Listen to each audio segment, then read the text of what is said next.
Everyone, so welcome back. This is the platform of SV Smart Competitive Hybrid Schooling System.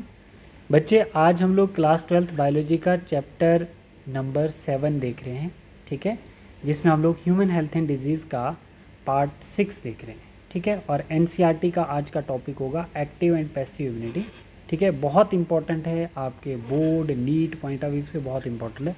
बहुत सारे questions करेंगे इसमें, हम लोग बहुत अच्छे से इसको समझेंगे पॉइंट टू पॉइंट, ठीक। देखो, जैसे हमारे पास क्या है, एक्टिव और पैसिव इम्यूनिटी। तो सबसे पहले मैं पहली लाइन में आपको बता दूं कि जो एक्टिव इम्यूनिटी होती है वो स्लो होती है, उसका स्लो रिस्पॉन्स होता है बेटा।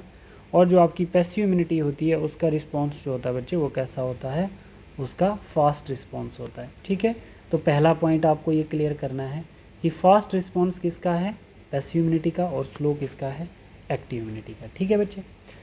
अब यहाँ पर हम लोग सीखेंगे थोड़ा सा हम लोग यहाँ पर देखेंगे कि मानो कि when a host is expose to antigen, मानो जब हम किसी इन्फेक्शन से हम एक्सपोज हो जाते हैं, ठीक है, which may be in the form of living और डेड माइक्रोब्स। या तो वो इन्फेक्शन हमें किसी लिविंग माइक्रोब से हो सकती है या तो डेड माइक्रोब से हो सकती है, लाइक वायरस वगैरह, है ना। और अदर प्रोटीन्स, या तो कुछ ऐसे पैथोजेनिक प्रोटीन्स जिनसे हमें डिजीज़ कॉज हो सकती है।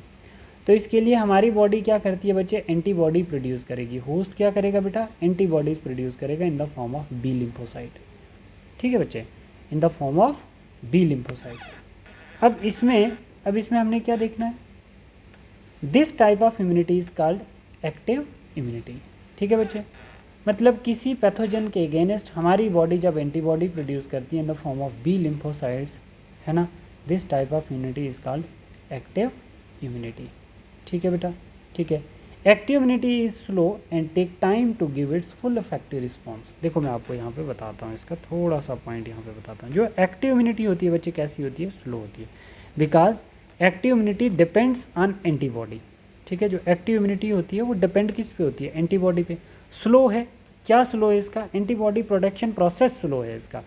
तो बच्चे एक्टिव इम्यूनिटी स्लो है, तो ये जो एक्टिव इम्यूनिटी डिपेंड है वो किस पे है, एंटीबॉडी पे। तो वो एंटीबॉडी प्रोड्यूस होने में टाइम लगाती है, तभी तो हमारी एक्टिव इम्यूनिटी स्लो है। नाउ व्हेन एंटीजन एंटर करता है हमारी बॉडी में अभी, तो हमारी उस एंटीजन के अगेंस्ट हमारी जो इम्यूनिटी होगी बच्चे, कम से कम 2 वीक के बाद स्टार्ट करेगी एंटीबॉडी की फॉर्मेशन, ठीक है। तो वो स्लो हो जाएगी बेटा, वो कैसी है, स्लो है।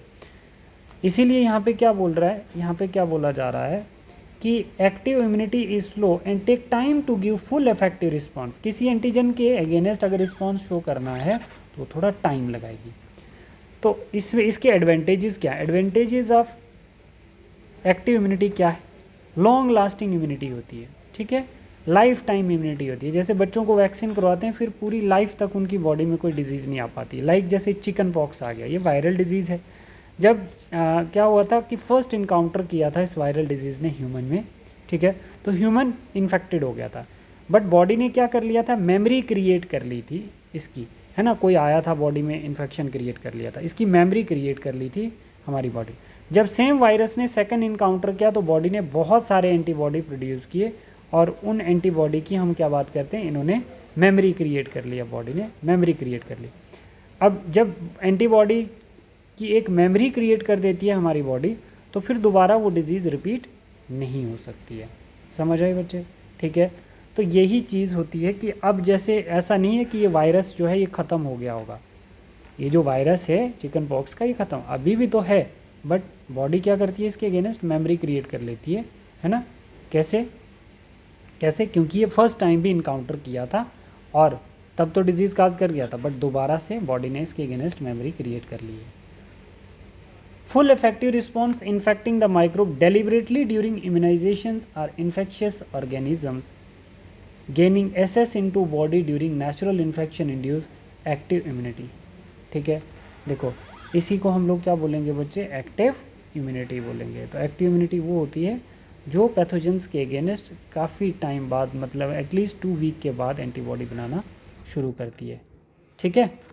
तो इसको हम क्या करते हैं बच्चे, इसको हम क्या करेंगे, देखो, injecting the microbe deliberately during immunization. देखो अगर हम माइक्रोब्स डेलिबरेटली क्या करते हैं, डेलिबरेटली क्या कर रहे हैं, किसी बॉडी में इंजेक्ट करते हैं, इम्यूनाइज करते हैं, या वो ऑर्गेनिज्म इन्फेक्शियस भी हो सकता है बच्चे, है ना, इन्फेक्शियस भी हो सकता है, ठीक है।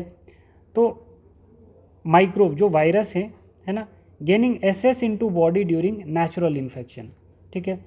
तो इंड्यूस एक्टिव इम्यूनिटी, तो एक्टिव इम्यूनिटी कैसे होती है, जैसे हम लाइव ऑटोनेटेड वैक्सीन्स बॉडी में डालते हैं, तो बॉडी में क्या करते हैं, या तो हम पैथोजेनिक प्रोटीन पैथोजेनिक ऑर्गेनिज्म डाल देंगे वैक्सीन में, या तो कोई लाइव ऑटोनेटेड मतलब कोई वायरल इन्फेक्शन डालेंगे बॉडी में, तो हमारी बॉडी क्या कर देगी, हमारी बॉडी उसके अगेंस्ट एंटीबॉडी बनाना शुरू कर देती है। तो उसी को हम बोलते हैं एक्टिव इम्यूनिटी, उसी को हम लोग क्या बोलेंगे, एक्टिव इम्यूनिटी, ठीक है बेटा। तो उसको हम क्या बोलते हैं बच्चे, एक्टिव इम्यूनिटी। बोल रहे हैं कि जब हम लोग क्या करते हैं बच्चे, when we use readymade antibiotics are directly given to protect the body against foreign antigen, it is called passive immunity. तो बच्चे मैंने आपको बोला था कि जब हम रेडीमेड इम्यूनिटी, पैसिव इम्यूनिटी में देखना, पैसिव इम्यूनिटी में हम क्या करते हैं, एक्टिव और पैसिव बहुत अच्छे से समझ लो। जब हम रेडीमेड एंटीबॉडी बॉडी में इंजेक्ट कर रहे हैं तो वो पैसिव है, अगर बॉडी हमारी खुद प्रोड्यूस करती है तो वो एक्टिव है।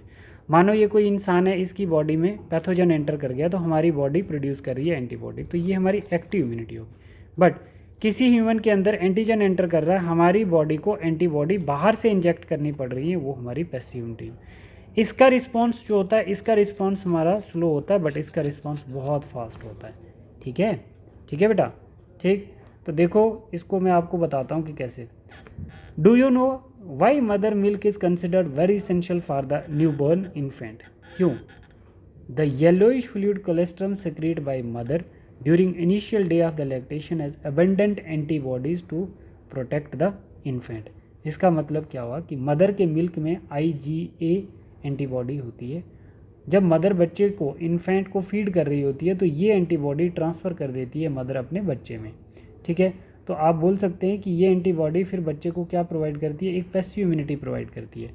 तो आप बोल सकते हो ना बच्चे की बॉडी के बाहर से हमने इंजेक्ट की है एंटीबॉडी, मदर दे रही है बच्चे को तो बाहर से इंजेक्ट की गई है ना बच्चे में, समझ आई। तो इसी को हम लोग क्या बोल रहे हैं बच्चे, पैसिव इम्यूनिटी। एक तो ये एग्जांपल आ जाती है। एक और बहुत अच्छी एग्जांपल है बच्चे, एक और एग्जांपल है some antibodies from their mother through the placenta during pregnancy. और भी बहुत सारी एंटीबॉडी हैं जो मदर क्या करती है,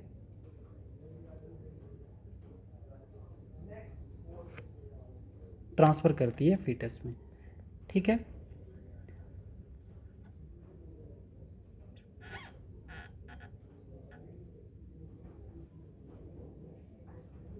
देखो जैसे मैं आपको यहाँ पे बताता हूँ, फॉर एग्जांपल पैसिव इम्यूनिटी की मैं एग्जांपल आपको बताता हूँ। पैसिव इम्यूनिटी में मानो किसी इंसान को स्नेक बाइट कर जाता है, तो उसकी एक्टिव इम्यूनिटी जब स्लो है, एंटीबॉडी फॉर्म करेगा अराउंड 2 वीक बाद, तो मतलब 2 हफ्ते में तब तक इंसान तो मर जाएगा क्योंकि उसको स्नेक ने बाइट किया। तो उस समय हमें किस चीज़ की ज़रूरत होती है, so we here introduce passive immunity. Passive immunity में हम क्या करेंगे, now infected human instant inject antibodies, कौन सी, एंटीवेनम हम इंजेक्ट करेंगे टू प्रिवेंट ह्यूमन हेल्थ, ताकि हम उस इंसान को बचा पाएँ। क्योंकि जो हमारी पैसिव इम्यूनिटी होती है वो क्या करती है, फास्ट इफेक्ट शो करती है, फास्ट रिस्पॉन्स शो करती है, बट एक्टिव इम्यूनिटी जो होती है वो स्लो रिस्पॉन्स शो करती है, ठीक है, और लॉन्ग लास्टिंग होता है। बट ये वाला जो होता है पैसिव जो होती है ये शॉर्ट टर्म होती है और फास्ट इफेक्ट होता है इसका, ठीक। तो ये चीज़ हम लोगों ने सीख ली है बच्चे यहाँ पर। अब हम देखते हैं वैक्सीनेशन एंड इम्यूनाइजेशन क्या होता है। देखो वैक्सीनेशन और इम्यूनाइजेशन आपका जो टॉपिक है बेटा, वैक्सीनेशन और इम्यूनाइजेशन टॉपिक मैं आपको बताता हूँ कि इसमें हमने क्या क्या पढ़ना है। वैक्सीनाइजेशन एंड इम्यूनाइजेशन, देखो बेटा वैक्सीनाइजेशन एंड इम्यूनाइजेशन में क्या प्रॉपर्टी है कि यहाँ पर वैक्सीन से क्या हम इम्यून सिस्टम की मेमोरी क्रिएट करते हैं। मतलब मेमोरी क्रिएट करने का मतलब होता है कि कोई बीमारी अगर एक बार बॉडी में आती है तो उस पैथोजेंस को हमारे इम्यून सेल क्या करते हैं, मेमोराइज कर लेते हैं, रिमेंबर कर लेते हैं, हमारा इम्यून सिस्टम उसको याद कर लेता है, ठीक है। मानो जैसे हमारे पास वैक्सीनेशन में क्या की जाती है, वैक्सीन की जाती है। मानो ये हेपेटाइटिस बी, पोलियो, इन डिजीज़ की हम क्या करते हैं, वैक्सीन करते हैं, उसी को वैक्सीनेशन बोलते हैं। तो वैक्सीन इंट्रोड्यूस कर देंगे बॉडी में, ठीक है। तो वैक्सीन किससे बनी हुई है बच्चे, पैथोजन प्रोटीन से बनी होगी, इनएक्टिव प्रोटीन जो होते हैं जो बॉडी में इंसर्ट किए जाते हैं, या वैक्सीन के अंदर पैथोजन होंगे, कैसे, इनएक्टिव वीक करके पैथोजन डाले जाएंगे। तो हमारी बॉडी क्या कर दी उनके अगेंस्ट, उनके, देखो मानो ये हेपेटाइटिस बी की वैक्सीन है, है ना, हेपेटाइटिस बी डिजीज़ को ये वैक्सीन ट्रीट करती है। तो इसके अंदर कौन से प्रोटीन है, HBsAg प्रोटीन है, ठीक है। ये कौन से प्रोटीन है बेटे, पैथोजेनिक प्रोटीन आप इनको बोल सकते हो। ये वो प्रोटीन है हमने इंसर्ट कर दिया बॉडी में, और बॉडी ने इन प्रोटीन के एगेनेस्ट एंटीबॉडीज़ बनाना शुरू कर दी। तो जब इसके एगेनेस्ट एंटीबॉडी बनना शुरू हो जाएंगी बच्चे, तो हमारी बॉडी में कोई बीमारी नहीं होगी, है ना। But antibody completely memorize the antigen, that is known as memory based response, ठीक है। तो सेकेंड टाइम जब सेम एंटीजन ये एंटर करेगा बॉडी में, तो बॉडी को तब मेमोरी क्रिएट हो चुकी होगी, फॉर्म मेमोरी सेल्स, ठीक है। जब मेमोरी सेल बन जाएंगे तो वो क्या करेगा बच्चे, सेकेंड टाइम में स्ट्रॉन्ग रिस्पॉन्स शो करेगा to protect the future disease, ठीक है। तो इससे हेपेटाइटिस डिजीज़ जो होती है वो रिपीट नहीं होती है। मानो जैसे बच्चे बॉडी मेमोरी क्रिएट कर रही है, तो मेमोरी सेल बना रही है, तो मेमोरी सेल कौन बनाएगा, इम्यून सेल के बी सेल और टी सेल जो होते हैं वो मेमोरी सेल बनाते हैं। तो जब मेमोरी सेल बन जाते हैं तो उसी को वैक्सीनेशन एंड इम्यूनाइजेशन कहते हैं। तो डेवलप वैक्सीनेशन से हम वैक्सीनेशन और इम्यूनाइजेशन से क्या डेवलप करते हैं, मेमोरी सेल। और इन मेमोरी सेल को कौन बनाता है, हमारे इम्यून सेल्स, जिनको हम बी सेल्स, बी लिम्फोसाइट और टी लिम्फोसाइट्स बोलते हैं, और ये फ्यूचर डिजीज़ को प्रिवेंट करते हैं। अब एक लास्ट पॉइंट इसमें बताया इसने, एक लास्ट पॉइंट भी बताया इसने, जैसे हम इसको पढ़ ही रहे हैं, ठीक है, इसको हमने पढ़ा, ठीक।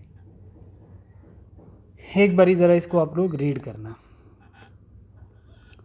The principle of immunization and vaccine is based on the property of memory. इसका क्या करेक्टर प्रॉपर्टी क्या है, मेमोरी है। वैक्सीन से हम जो इम्यूनिटी डेवलप करते हैं उसको हम मेमोरी बोलते हैं।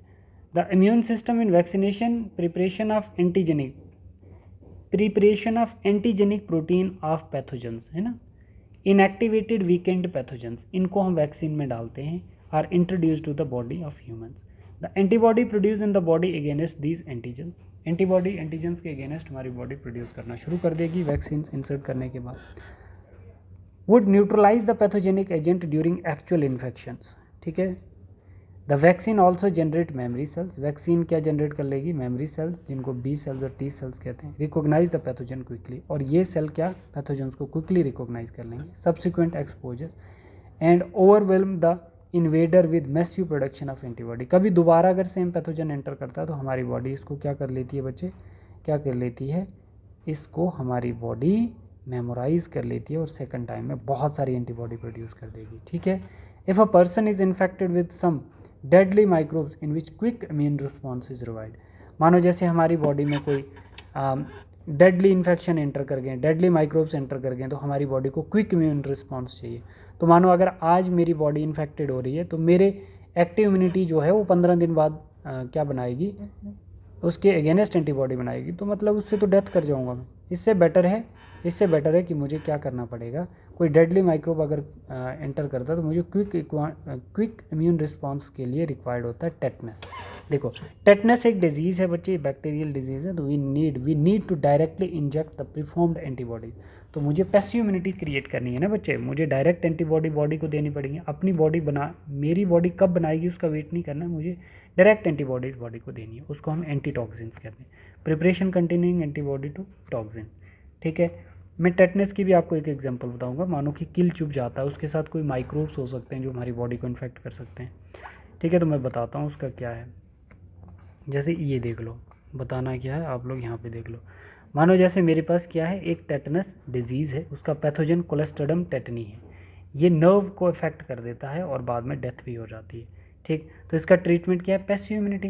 क्या करेंगे बच्चे, इंस्टेंट एंटीबायोटिक इंजेक्शन देंगे बॉडी को इमरजेंसी सिचुएशन में, और हमारा जो होगा डिजीज़ बॉडी से ख़त्म हो जाएगा। अगर हम वेट करेंगे तब तक इन्फेक्शन पूरी बॉडी में फैल जाती है, ठीक है। तो हमने यहाँ पर कहाँ तक देख लिया, इतना देख लिया, ठीक। Even in case of snake bite, या तो टेटनस के केस में या तो स्नेक बाइट के केस में हम इमरजेंसी में इंजेक्शन डालते हैं, जिसकी वजह से performed antibodies against the snake venom, है ना। जो स्नेक की पैथोजेंस, जो स्नेक वेनम था उसके अगेंस्ट हमारी बॉडी एंटीबॉडीज़ बनाए, तो हम लोग बॉडी में बाहर से एंटीबॉडीज़ डालते हैं, ठीक है। This type of immunization is called passive immunization. इसको हम क्या बोलेंगे बच्चे, पैसिव इम्यूनाइजेशन बोलेंगे, ठीक है। ठीक है बच्चे, और लास्ट में हमारे पास आता है recombinant DNA technology. Recombinant DNA technology has allowed the production of antigenic polypeptide of pathogens in bacteria और ईस्ट। तो रिकॉम्बिनेंट डीएनए टेक्नोलॉजी में हम क्या करते हैं बच्चे, एक इन्फेक्टेड सेल्स अगर हो गया, मानो मेरी बॉडी इंसुलिन नहीं बना रही है, तो इंसुलिन जो होते हैं बच्चे, शुगर डायबिटीज़ के पेशेंट में दिक्कत होती है कि इंसुलिन नहीं बनते, तो अब मैं क्या करूँगा, किसी नॉर्मल सेल का डीएनए निकाल के किसकी बॉडी में डालूंगा, ईस्ट या बैक्टीरिया के इंसर्ट करूँगा। तो बैक्टीरिया के जेनेटिक मटेरियल में जब मेरा डीएनए इंसुलिन प्रोड्यूसिंग जीन जब एंटर करेगा तो बैक्टीरिया उसको अपना समझ के मल्टीप्लाई करा देगा। ठीक है, जब बहुत सारा insulin producing gene bacteria multiply कर देगा तो कुछ बहुत टैंक बायोरिएक्टर एंड ऑल ये सारी यूज़ करके मैं क्या करूँगा, उनको मार्केट में इंसुलिन प्रोड्यूसिंग जीन जो हैं उनको मैं मार्केट में सप्लाई करना शुरू कर देता हूँ। तो उसी को रिकॉम्बिनेंट डीएनए कहते हैं। मतलब एक का डीएनए निकाल के दूसरे डीएनए पे डाल के उसको मल्टीप्लाई करवा के और फिर उसको कलेक्ट करके मार्केट में सेल करना, उसको हम क्या बोलते हैं, रिकॉम्बिनेंट डीएनए टेक्नोलॉजी। देखो, vaccine produce using this approach low large scale production and hence greater availability of immunization, hepatitis B vaccine production from yeast. ठीक है, तो ये हम लोग बायोटेक्नोलॉजी में अच्छे से पढ़ेंगे, बट अभी के लिए मैंने आपको बता दिया रिकॉम्बिनेंट डीएनए टेक्नोलॉजी का मतलब होता है होस्ट डीएनए के अंदर फॉरेन डीएनए डालना और होस्ट से मल्टीप्लाई करवा के उसका नंबर इंक्रीज करके फिर जो जीन आप मल्टीप्लाई करवा रहे थे उसको कलेक्ट करके मार्केट में सेल कर देना। ठीक है, तो फिर ये जो इंसुलिन होते हैं, मानो इंसुलिन आपने मल्टीप्लाई करवाया तो मार्केट में कितनी इंसुलिन की डिमांड है, उसी को रिकॉम्बिनेंट डीएनए टेक्नोलॉजी बोलते हैं। ठीक है बेटा, तो नेक्स्ट क्लास में हम लोग एलर्जी डिस्कस करेंगे, बट ये आप पूरा अच्छे से याद करके आना। कोई डाउट होगा तो आप मुझे बताना। ठीक है, एक्टिव और पैसिव इम्यूनिटी के आप लोग डीपीपी सॉल्व करके बच्चे ग्रुप में सेंड करिए। एक्टिव और पैसिव इम्यूनिटी के बेस पे जो डीपीपी है वो सॉल्व करके ग्रुप में सेंड करो। Thank you, God bless you.